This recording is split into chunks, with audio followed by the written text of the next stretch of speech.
¿Qué tal, amigas, amigos? Les saluda el maestro Alan García Huitrón, criminólogo y maestro en Derechos Humanos y Democracia, profesor e investigador del Instituto Nacional de Ciencias Penales en INACIPE y también del Instituto de Estudios Criminológicos Transdisciplinarios, el IECRIMT.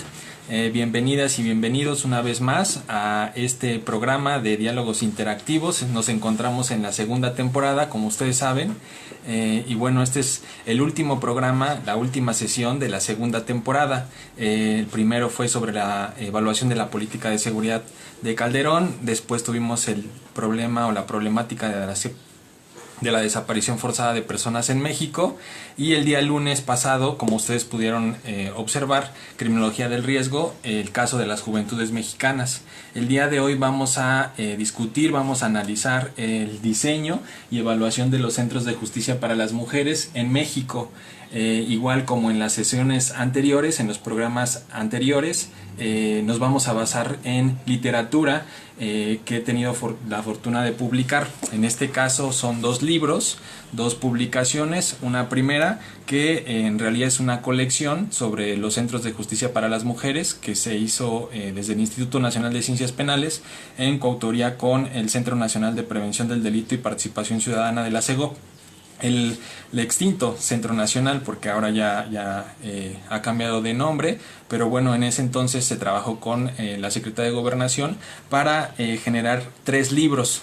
Uno de ellos es este, que es un protocolo estandarizado para la tramitación, cumplimiento, control y seguimiento de órdenes de protección de víctimas mujeres, niñas y niños de los centros de justicia para las mujeres. Y también de este libro, que es la evaluación, ¿no? Modelo de evaluación de los centros de justicia para las mujeres, en el cual también participé.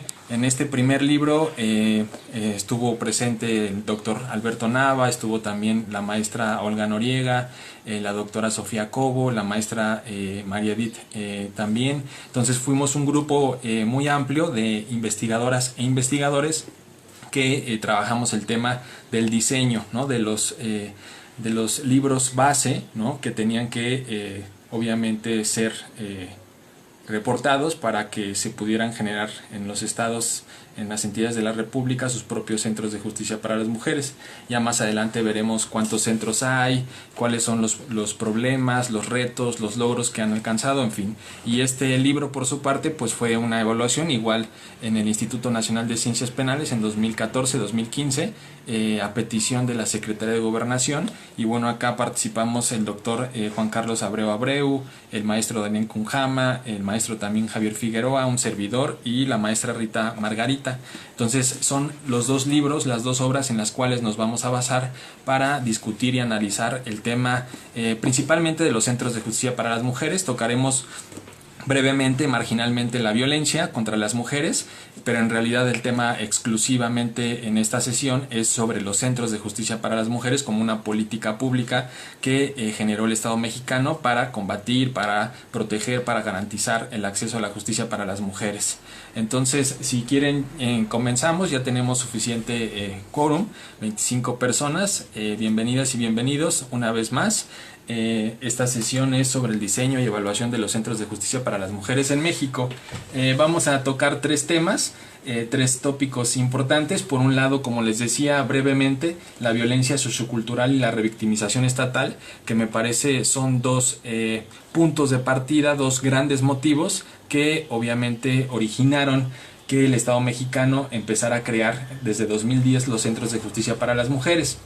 En un segundo momento veremos cuál es la naturaleza de estos centros, cuáles son las características principales de estos espacios de acceso a la justicia para las mujeres. Y finalmente, como tercer punto, hablaremos sobre la evaluación que hicimos en esta obra en 2014 de los centros de justicia para las mujeres y de algunos pendientes, de algunos retos que todavía mantienen estos centros frente a la acumulación de la violencia contra las mujeres en nuestro país.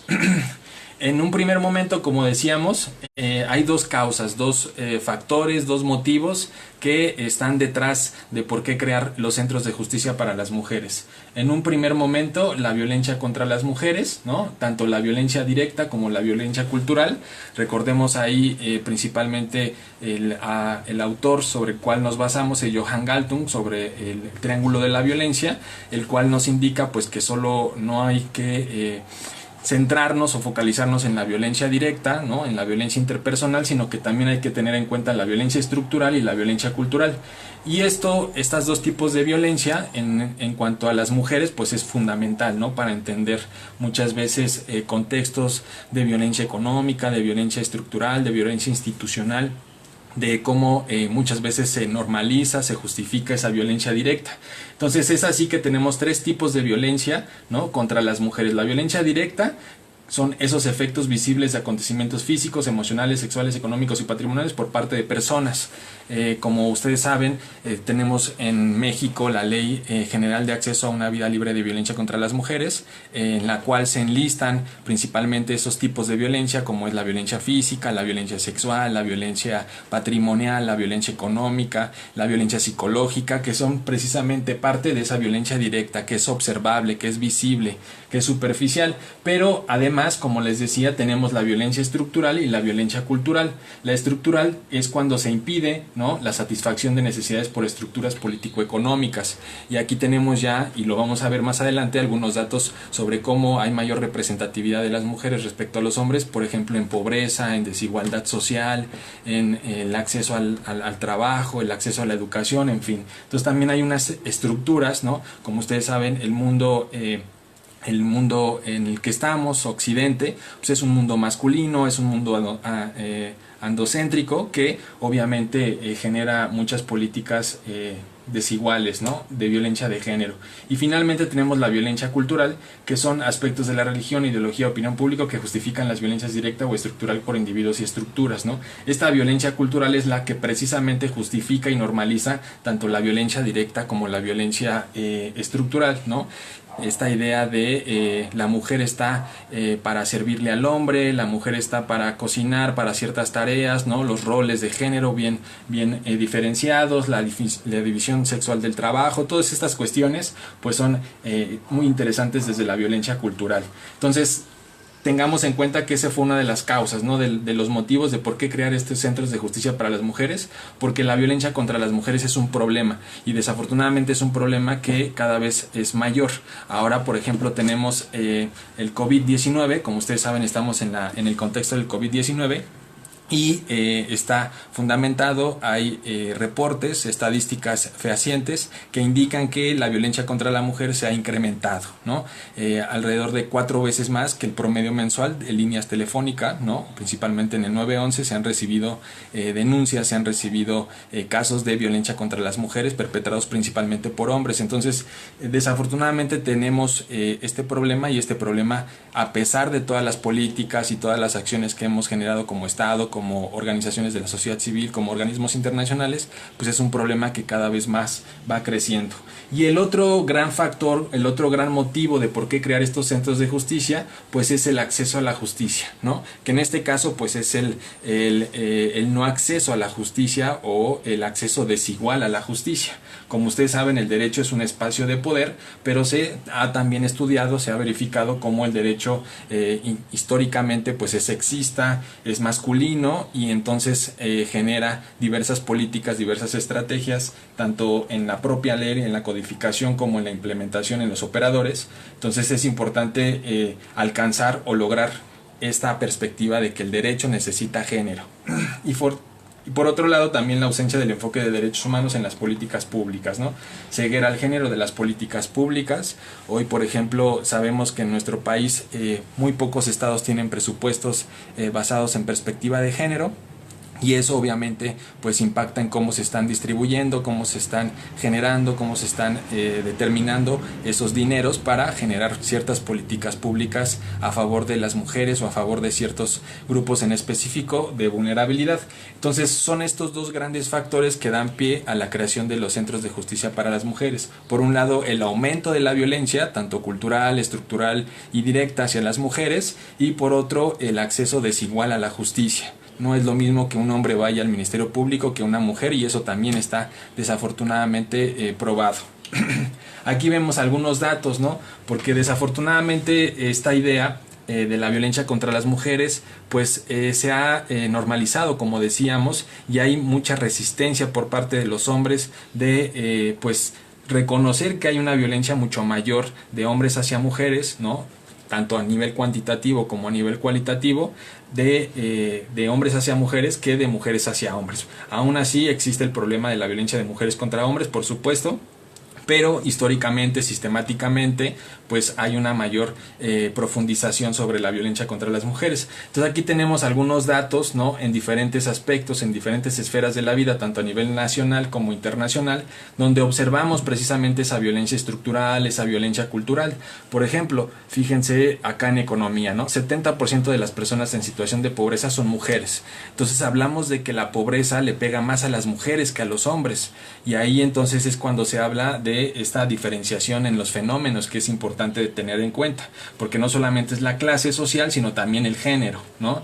La justicia, por supuesto, pues es una de las esferas donde más se expresa esa violencia. No hay denuncia porque las mujeres no tienen confianza, hay desconocimiento en los operadores, ¿no? De la perspectiva de género, hay actitudes discriminatorias, por eso hablábamos de la revictimización estatal como uno de los fenómenos que dio pie a estos centros de justicia para las mujeres. Y a nivel nacional, pues no es lo contrario, ¿no? Desafortunadamente, vean educación, por ejemplo, 2 millones de mujeres más sufren analfabetismo y rezago educativo que hombres. Entonces ahí tenemos otra vez mayor representatividad de las mujeres respecto de los hombres. Para los que digan, ¿no?, que este fenómeno es de moda o que es solo propio del feminismo, pues los datos nos indican que en efecto hay una brecha de desigualdad entre hombres y mujeres, ¿no? Hay una diferenciación ahí en varios aspectos. La tasa de participación laboral es del 43% en mujeres contra un 77% en hombres. Y así nos vamos con cada uno de los datos, ¿no? No me quisiera detener mucho acá. Quisiera profundizar o detenerme aquí, que es en cuanto ya a la violencia no directa, la violencia que sufren las mujeres. Vean, en el mundo, 35% de las mujeres de todo el mundo han sufrido violencia física o sexual por parte de su pareja u otra persona. O sea, casi 4 mujeres de cada 10 sufren violencia física o sexual por parte de su pareja. Cerca del 72% de las víctimas de trata de personas son mujeres y niñas, ¿no? También es un fenómeno que tiene perspectiva de género. Fíjense este dato que es desastroso, ¿no? Tremendo. En 2017, cerca del 60% de las casi 90,000 mujeres asesinadas fueron a manos de sus parejas o miembros familiares. Es decir, que en el mundo, en 2017, de las 90,000 mujeres que murieron, casi el 60% fueron asesinadas por su pareja o por miembros familiares. Es decir, que estamos ante probablemente feminicidios, ¿no? Casi el 60% de los 90,000 ocurridos en 2017 en todo el mundo. Eso nos da un promedio de 137 mujeres alrededor del mundo son asesinadas a diario por algún miembro de su familia o pareja. Y en México las cifras pues no son nada alentadoras, ¿no? Aquí, por ejemplo, tenemos que 7 de cada 10 mujeres han sufrido algún tipo de violencia. Eso nos los da o nos indica el INEGI, ¿no? A través de la encuesta de relaciones en el hogar. El 85% de las víctimas de trata son mujeres y niños. Volvemos a esta perspectiva de género en el fenómeno de la trata. La tasa de defunciones femeninas con presunción de homicidio ha pasado de 3.8 a 5.2, ¿no? En 2019 casi 1,000 feminicidios, ¿no? Lo que nos da casi alrededor de 10 asesinatos de mujeres al día, ¿no? Y se ha hecho de manera muy legítima, ¿no? Ustedes lo han visto en redes sociales, cómo pues mueren más mujeres que por feminicidio, por violencia contra la mujer, que por COVID-19, ¿no? Mucha gente dice, bueno, hay que regresar a la normalidad, y la normalidad, como bien han hecho memes, ¿no? La normalidad en México pues es la violencia, es las extorsiones, los robos, el narcotráfico, el crimen organizado, la desigualdad social, la pobreza. Me parece que también es importante decirlo ahí, ¿no? Por cada delito sexual sexual cometido en contra de un hombre, se contabilizan 11 en contra de mujeres, ¿no?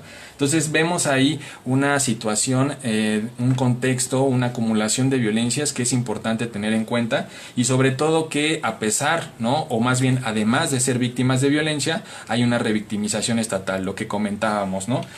A pesar de tener los mecanismos legislativos, los mecanismos de derecho, pues el sistema de justicia penal sigue dando impunidad, sigue revictimizando a las víctimas de violencia contra las mujeres. Y es precisamente a partir de esos dos fenómenos, ¿no? Por un lado, el aumento de la violencia y también el acceso desigual a la justicia por parte de mujeres que son víctimas de violencia, que se crean en 2010 los centros de justicia para las mujeres. Además de esos dos factores, también los movimientos sociales y el diseño normativo internacional, ¿no? Como saben, México es parte de la CEDAW, México es parte de la Convención Belém do Pará, aquí en el contexto americano, y ambos instrumentos internacionales pues obviamente obligan al Estado mexicano a generar ciertas políticas públicas, a generar ciertos cambios de paradigma.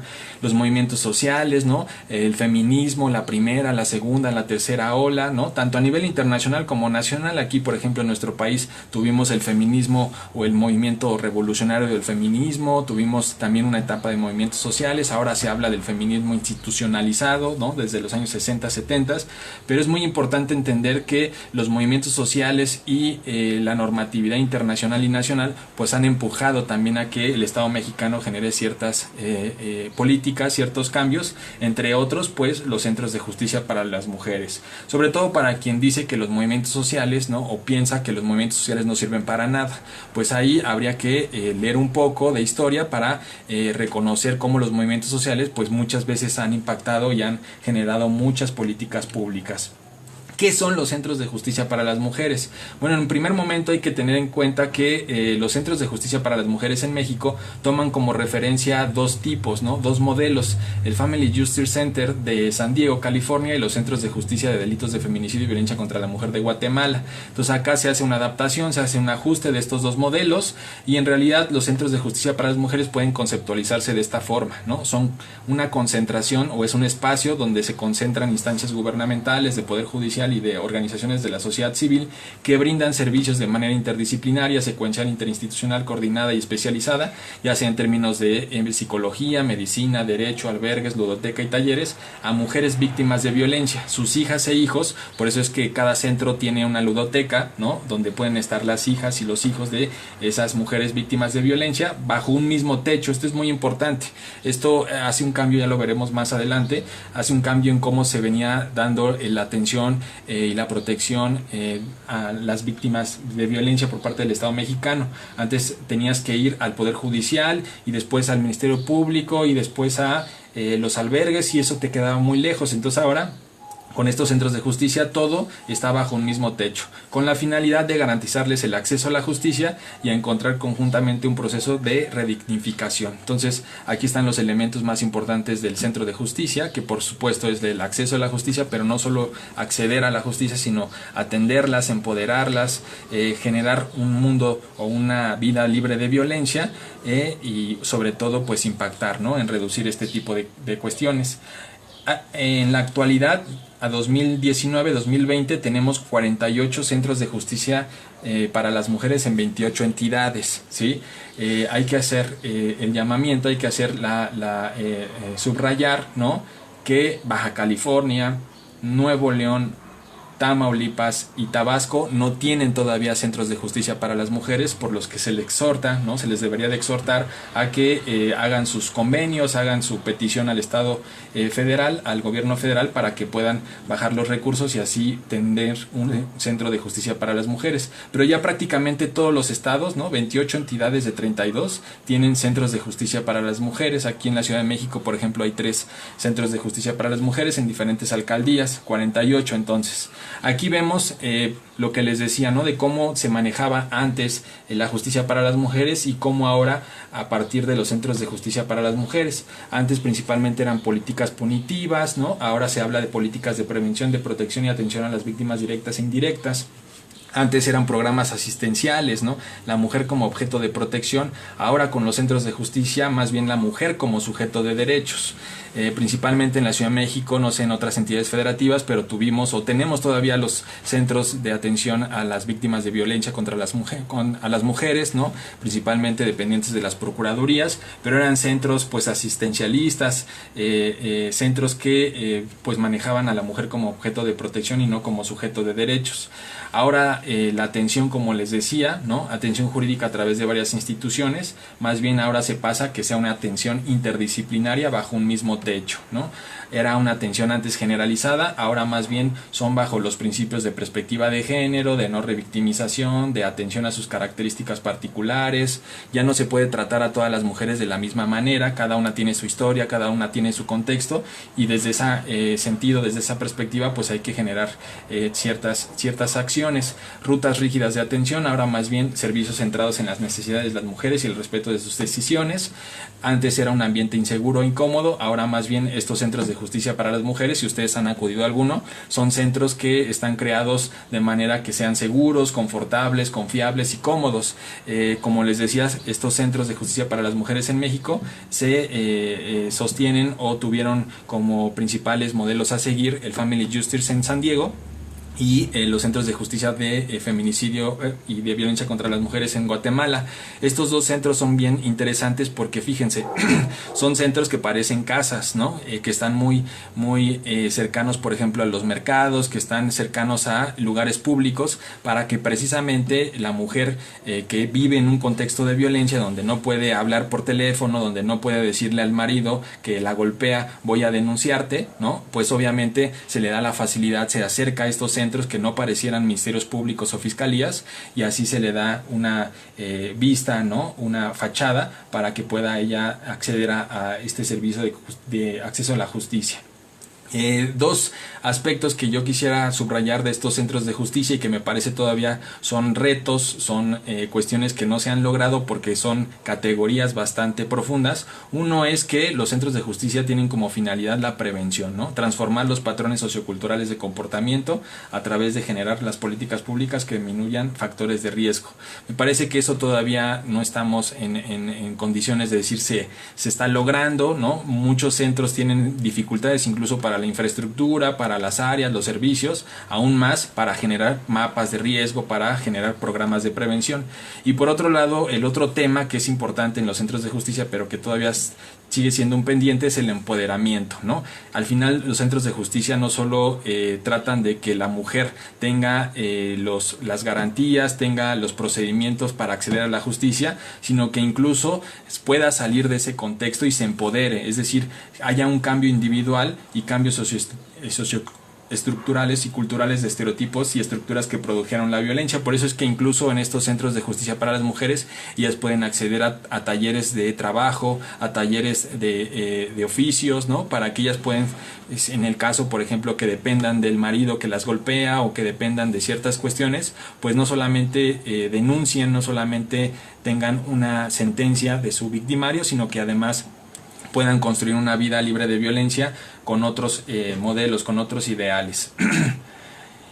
Después vamos a la evaluación de los centros, ¿no? Ya decíamos que esta sesión se dividiría en 3 etapas. Primero, en cuanto a estos 2 factores fundamentales, el aumento de la violencia y el acceso desigual a la justicia. Posteriormente explicaríamos el diseño de los centros de justicia y ahora vamos a la evaluación, ¿no? En 2014, como les comentaba, la Secretaría de Gobernación encomendó al Instituto Nacional de Ciencias Penales conformar un equipo de investigación para que evaluara en ese entonces los 7 centros de justicia más importantes que estaban en México. Entonces lo que hicimos fue una evaluación, ¿no? En cuantitativa. También muchos de nosotros del equipo de investigación acudió a los centros para entrevistar, para generar el cuestionario, ¿no? Entonces aquí vienen las etapas, ¿no? Primero tuvimos que identificar esas grandes unidades de análisis, operacionalizarlas, crear una matriz de indicadores, ¿no? Para que precisamente estos indicadores fueran lo que nosotros fuéramos a preguntar y en ese sentido observar en el centro si estaban siendo implementados o no. No me voy a detener mucho acá. Aquí vienen las unidades de análisis que tomamos, ¿no? Los puntos que podían obtenerse, los puntos posibles y el porcentaje de puntos obtenidos. Aquí ustedes pueden ya ver, ¿no? En términos generales, cuáles fueron las áreas o las unidades de análisis que más tuvieron calificación positiva. Y aquí en esta gráfica, ¿no? Ya de manera muy gráfica, valga la redundancia, observamos la calificación global y la calificación de cada uno de los centros de justicia para las mujeres en las entidades federativas que se analizaron: Querétaro, San Luis Potosí, Tuxtla Gutiérrez, Oaxaca, Campeche, Chihuahua y Toluca. Y vemos la calificación, ¿no? De estas 8 unidades de análisis. Vean que la calificación global pues es desafortunada, ¿no? Un 5.2 de un 10 posible. Entonces hablamos de que hay o hubo, ¿no? En 2014, cuando hicimos esta evaluación, pues una deficiencia. Y permítanme decirles que es una evaluación de diseño, no es una evaluación de impacto. Es decir, lo que nosotros evaluamos no era si las mujeres salían del contexto de violencia a través de los centros de justicia para las mujeres. Lo que nosotros evaluamos era si existían en ese centro lo mínimo para operar. En cuanto a infraestructura, en cuanto a presupuestos, en cuanto a cuestiones técnicas, cuestiones económicas. Entonces 5.2 pues nos da mucho que desear, ¿no? Ahora desde 2015, ¿no? El gobierno federal hace convenios, ¿no? Aquí puse una imagen, estos convenios para que los estados puedan acceder a este subsidio, que es del anexo 13, el anexo 13 del programa de presupuesto o del programa de egresos de la federación. El anexo 13 es dedicado a la igualdad de hombres y mujeres, y en ese anexo es donde surge el subsidio para que los estados, cada uno de los estados de la república, puedan acceder a ese recurso y crear o fortalecer sus centros de justicia para las mujeres. Eso es muy importante decirlo. Ahora ya hay convenios que hacen los estados con la federación, pero además de eso ya se tiene una cédula de verificación, no una cédula que el gobierno federal implementa para que los estados puedan pues por así decirlo, certificar a sus centros. Esta certificación obviamente depende de qué tanta calificación positiva obtengan de estos indicadores. Desafortunadamente los indicadores pues es un checklist, ¿no? Y volvemos a lo mismo, ¿no? No es una evaluación de impacto que desearíamos todos para ver si realmente los centros de justicia están reduciendo la violencia o por lo menos están sacando a las mujeres de ese contexto de la violencia. Esta evaluación pues es simplemente checklist, ¿no? Si tienen este documento, palomita. Si tienen este convenio, palomita. Me parece que ahí habría más cuestiones que realizar por parte del gobierno federal para hacer una evaluación mucho más profunda. Y aquí algunos de los retos, ¿no? Ya comentábamos anteriormente, ¿no? Ahorita esta parte de hacer evaluaciones mucho más fuertes, más sofisticadas, pero además de eso vemos diferentes retos, ¿no? Les recomiendo ahí un informe que hace Justicia para las Mujeres, que también hace una evaluación en 2017 de los centros, y algunas de las recomendaciones están acá, ¿no? Por un lado, dotarles de certeza jurídica. Desafortunadamente ninguno de los centros de justicia para las mujeres están en una ley, son solamente, como les decía, derivados del subsidio 13 del presupuesto de egreso de la federación. Entonces necesitamos dotarles de certeza jurídica, que tengan un organigrama, que sean órganos desconcentrados o descentralizados de la administración federal, que tengan presupuesto propio, patrimonio propio. Eso es uno de los retos, ¿no? Impulsar el modelo preventivo y no estereotipado. Desafortunadamente hemos visto cómo muchos centros de justicia para las mujeres estereotipan, ¿no?, a las mujeres. También despolitizar al centro de justicia para las mujeres. Muchas de las directoras no cuentan con los requisitos para diseñar y para manejar este centro, entonces muchas veces son amigas de los procuradores, de los políticos en turno, en fin, ¿no? Mecanismos de evaluación integrales y con perspectiva de género del personal, la inclusión de las organizaciones de la sociedad civil, directrices generales a nivel nacional, transparencia, en fin, son varios retos, varias recomendaciones que son fundamentales que se atiendan por cada uno de estos 48 centros de justicia para las mujeres que tenemos en las 28 entidades de la República. Es una apuesta positiva, fundamental, sin duda, pero todavía hay mucho por hacer. Fíjense, este dato que les doy es muy importante. De 2010 a 2016, según Justicia para Mujeres, esta organización de la sociedad civil que hace esta evaluación en 2017, el presupuesto que se le han asignado a estos centros de justicia para las mujeres en todo el país ronda por los 250 millones de pesos. ¿Y saben cuántas se han atendido? ¿Cuántas mujeres informan estos centros de justicia en todo el país que han atendido? Menos de medio millón. Entonces aquí la pregunta es desde una evaluación de costo-beneficio, ¿no? Realmente esos 250 millones de pesos que se han invertido, ¿creen ustedes que son positivos en términos de que se han atendido a medio millón de mujeres solamente? Entonces ahí queda la pregunta, ¿no? Pero repito, ¿no? Es una política pública fundamental que fue derivado del aumento de la violencia, del acceso desigual de las mujeres, de los movimientos sociales, de la presión internacional, y en la cual pues participamos a través de estas dos obras, tanto en su diseño, en particular de las órdenes de protección, ¿no? Que son fundamentales, ¿no? La evaluación del riesgo para evitar feminicidios, y desafortunadamente hoy sabemos que, por ejemplo, en el contexto del COVID, 5 de los 32 poderes judiciales están trabajando de guardia. Entonces eso hace que las mujeres pues no puedan acudir o no puedan tener órdenes de protección de manera urgente para pues evitar que llegue en un futuro no deseado un feminicidio o una violencia mayor. Y por otro lado pues la evaluación que hicimos de estos centros de justicia a petición de la Secretaría de Gobernación en 2014. Pues simplemente esta sesión se dedicó a este tema, ¿no? Voy a ver algunas preguntas que ustedes tengan, ¿no? Si tienen alguna cuestión, alguna pregunta que obviamente se relacione con el tema de la violencia contra las mujeres o los centros de justicia para las mujeres. Me parece que es muy importante este tipo de políticas, sobre todo que pues garantizan, ¿no? En un mínimo el acceso a la justicia para las mujeres. En cada uno de los estados, como ya les mencioné, hay un centro de justicia para las mujeres donde ustedes pueden acudir si es que son víctimas de violencia, además de las fiscalías o de la Procuraduría General de la República o de las procuradurías estatales en sus entidades federativas. Hay un centro de justicia cerca de ti en la cual puedes acudir y puedes no solamente acceder a la justicia, sino tener, como ya les decía, estos servicios especializados de atención psicológica, atención médica, atención jurídica, ¿no? Incluso ludotecas para las y los hijos, talleres de competitividad económica, ¿no? De empoderamiento económico, talleres de cuestiones creativas, estilistas, ¿no? En fin, entonces no sé si tengan alguna pregunta, alguna cuestión que quieran ustedes que a lo mejor se profundice sobre el tema de los centros de justicia para las mujeres. No sé si tengan alguna pregunta.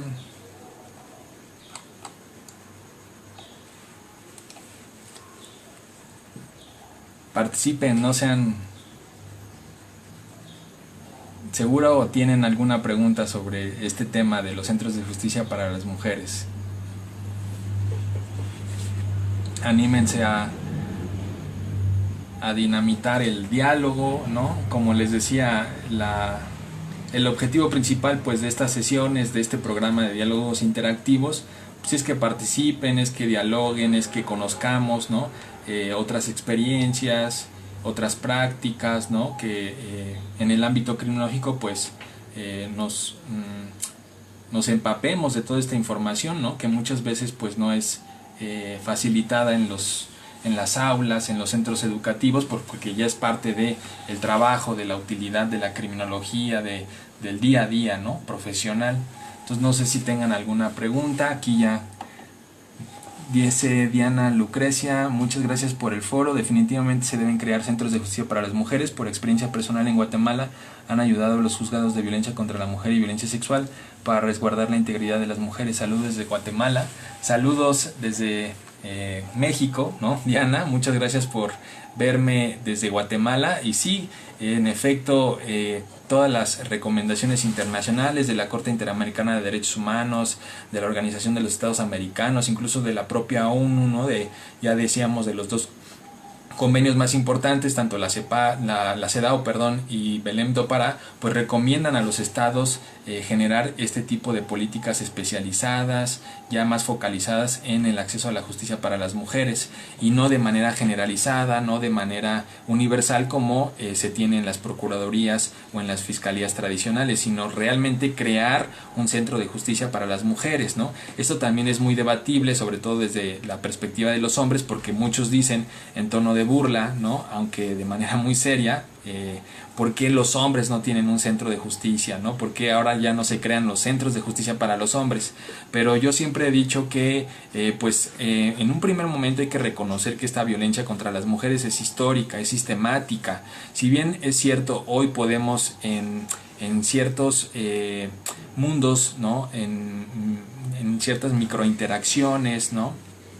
Observar que hay cambios sociales y culturales, cambios de patrones, ¿no? Ahora ya sin duda todavía existe la violencia, como ya veíamos en los datos, en las estadísticas, pero me parece que hay un cambio generacional muy importante, donde a la mujer pues ya no se le ve como un objeto, por lo menos la mujer ya no se deja como si fueran nuestros abuelos o nuestros padres. En efecto, hay un cambio cultural muy importante, pero el punto aquí es reconocer esa violencia histórica, es reconocer esa violencia sistemática que proviene desde siglos anteriores, ¿no? Pongamos el ejemplo burdo tal vez, pero muy importante, de cómo pues la primera relación entre el sistema de justicia penal y las mujeres fue en relación a la Inquisición, en relación al martillo de las brujas, ¿no? De cómo se consideraba a las mujeres que salían de ese rol de género, se les consideraba brujas, ¿no? Y fue la primera relación que tenían con el sistema de justicia penal de la Inquisición, ¿no? En la Edad Media. O vemos, por ejemplo, la Declaración de los Derechos de las Mujeres y de la Ciudadana que generó Olympique de Gaulle, que después va a ser guillotinada por hacer esa declaración, ¿no? Que en un primer momento pues estaba siendo excluida por la Declaración de los Derechos del Hombre y del Ciudadano, famosa declaración que excluía a las mujeres. O vemos como, por ejemplo, la Biblia, ¿no? Los textos sagrados consideran a la mujer como un objeto. Entonces, todas estas cuestiones son sistemáticas, son históricas, y como hombres me parece que hay que reconocerlas, hay que reconocer nuestros micromachismos, hay que reconocer nuestro machismo, ¿no? Ser conscientes de eso y tratar de manejar esas emociones, tratar de manejar esas actitudes, ¿no? De prejuicio, de discriminación hacia las mujeres. Pero es importante que como hombres sobre todo reconozcamos estas acciones diferenciadas, ¿no? Que son fundamentales, temporales, para pues equilibrar un poco la situación de los hombres y de las mujeres. Ya decía yo, no es lo mismo que una mujer o que un hombre se presente ante el Ministerio Público, ante la Fiscalía. Entonces ahí reconocemos que hay un acceso desigual, y no solamente para las mujeres, sino también para otros sectores de vulnerabilidad, como las niñas, los niños, como los adultos mayores, como la gente desde la marginalidad, desde la exclusión social. En fin, son varios grupos en situación de vulnerabilidad que requieren estas políticas diferenciadoras. Betty dice pues que sigue siendo muy miserable, no les hacen caso. A una amiga que quiso hacer una denuncia le pedían dinero para poder realizar su denuncia, de lo contrario le dijeron tenían otros expedientes antes. Sí, desafortunadamente pues se suman muchos factores, ¿no? En términos generales tenemos un sistema de justicia penal pues corrupto, ¿no? A pesar de que tenemos ya las fiscalías anticorrupción, el Sistema Nacional Anticorrupción, a pesar de que desde 2008 y particularmente en 2016 tenemos un nuevo sistema de corte acusatorio, y nos dicen, nos repiten en los medios de comunicación y en los discursos políticos que la realidad ya cambió, que el sistema de justicia penal es mucho más garantista, velador de derechos humanos, que protegen a la víctima. Pues en la realidad seguimos observando y viviendo estas experiencias, ¿no? Desafortunadas, donde observamos cómo el sistema de justicia penal, cómo el derecho penal pues sigue moviéndose a partir de ciertas cuotas, ciertas cuestiones de corrupción, ¿no? Y eso, si le sumamos a eso la falta de perspectiva de género, pues es una bomba, ¿no? Desafortunadamente las mujeres que van a los ministerios públicos o las fiscalías pues difícilmente obtienen acceso a la justicia y constantemente son revictimizadas, ¿no? Ya lo hemos visto con algunos ejemplos que se dan incluso en las aulas, de cómo la mujer llega por ser víctima de violencia física en el hogar, y qué le dice el Ministerio Público, ¿no? Que a ella le gusta, que por ejemplo esta cuestión del círculo de del ciclo de la luna de miel, ¿no? Donde dicen los operadores de justicia, pues es que si nosotros accedemos y le damos acceso a la justicia, después va a perdonar a su victimario, ¿no? Tuvimos un caso, por ejemplo, con el jugador de América, ¿no? Que posteriormente la mujer desistió en su denuncia, le dio el perdón, y me parece que eso es, desde los operadores del sistema de justicia penal, desde el Estado, desde la justicia penal, es no entender el fenómeno de la violencia contra las mujeres, porque sabemos de sobra que muchas de ellas están bajo amenaza, están con miedo, están con el temor de perder a sus hijos, el temor de quedarse desamparadas económicamente. Entonces todos esos factores obviamente hacen que muchas mujeres perdonen a sus victimarios, pero eso solo es parte de el círculo o el ciclo de la luna de miel de Leonor Walker, que expuso en los años 70 en un artículo muy interesante.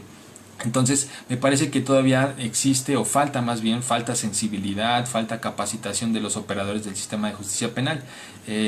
En una sociedad machista como la de México, pues es de esperarse que los ministerios públicos, que los policías, que los abogados, que los litigantes, pues también produzcan y reproduzcan ese machismo en los juicios, en los casos, en la defensa de un caso de violencia contra las mujeres. Entonces todavía hay mucho por hacer.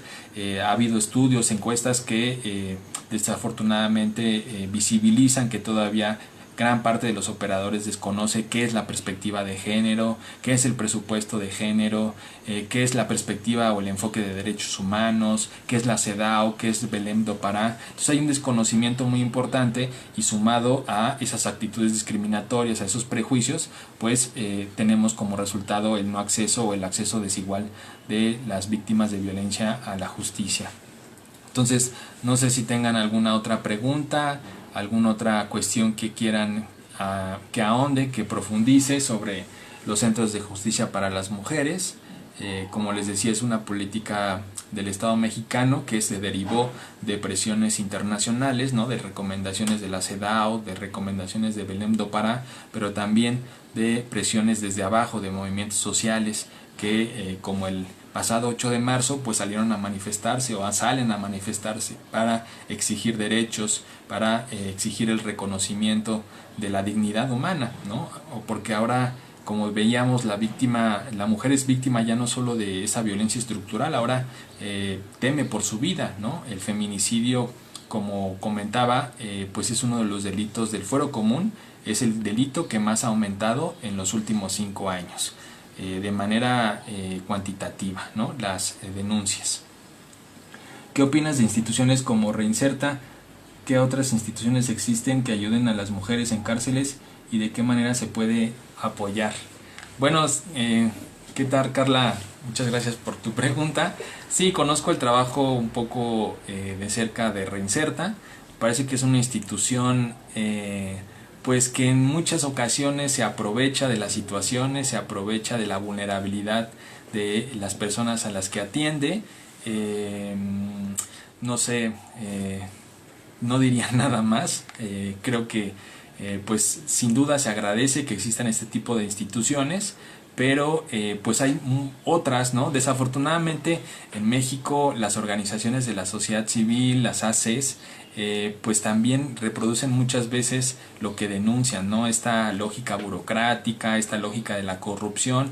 Entonces tenemos, ¿no? De manera invisible muchas organizaciones que trabajan día con día, ¿no? En tierra, en el campo, pero desafortunadamente no son conocidas, son poco visibilizadas, y las que mediáticamente pues tienen un manejo mucho más positivo ahí, pues son las que reproducen esta lógica burocrática, ¿no? Esta lógica de la corrupción. Entonces ahí en las cárceles por supuesto que es fundamental también esta cuestión, ¿no? Como sabemos históricamente, pues las mujeres están siendo sentenciadas ya sea por delitos contra la salud, ¿no? Donde obviamente fueron obligadas, fueron forzadas, ¿no? ya sea directa o indirectamente, a cometer ese tipo de delitos, y por otro también están sentenciadas, ¿no?, en nuestro país por el delito de aborto, ¿no?, que también es otro de los tópicos, ¿no?, en los cuales hay que luchar para que pues se despenalice en todo el país y se pueda acceder a ese derecho de no abortar, ¿no? Entonces, desafortunadamente, las mujeres que están en prisión pues sufren esa, diría yo, tercera victimización, ¿no? No solo por parte de su entorno familiar, de su entorno en el cual se involucró en el delito, sino que además del Estado, de la victimización del Estado, del Ministerio Público, pues están condenadas a ese delito, ¿no?, a esa estigmatización que implica una mujer delincuente. Entonces me parece que hay muchas cosas por hacer en términos de las mujeres y las cárceles, ¿no? Pero digo, ahí Reinserta sin duda es una institución mediática que obtiene muchos fondos y mucho apoyo por parte del Estado mexicano, pero digo, desde una opinión personal, pues me parece que se aprovecha muchas veces de esa vulnerabilidad, ¿no? Y negocia y mercantiliza, ¿no?, esa cuestión.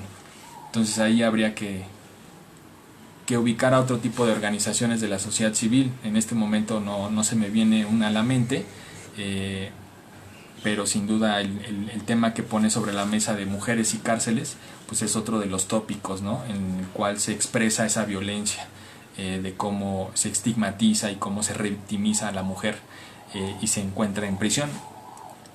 Por ejemplo, ahora que se está dando esta amnistía interna, o esta amnistía, ¿no?, a ciertos tipos de delitos, ¿no?, entre ellos las mujeres que están condenadas por aborto, pero desafortunadamente la opinión pública, los medios de comunicación pues resisten, ¿no?, y confunden a la población diciendo que los que van a salir son los asesinos y son secuestradores, y no dicen que hay un proceso, un filtro muy importante de parte de los ministerios públicos, de parte de las autoridades judiciales, para ver qué casos sí, qué casos no.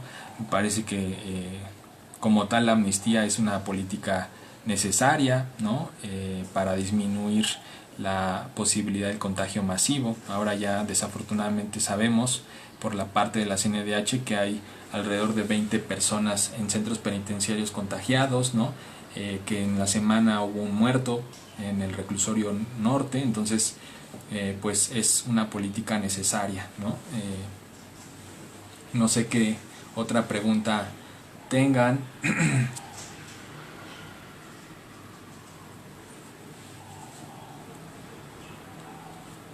Otra pregunta.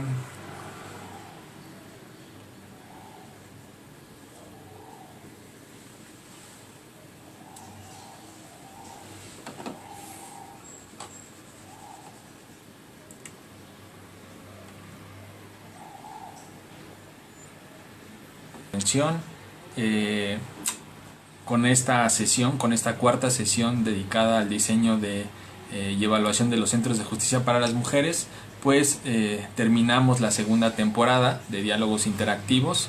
Estén pendientes para que conozcan la tercera temporada y los temas, las temáticas que vamos a abordar. Como ustedes ya saben, lunes y miércoles a las 5 de la tarde.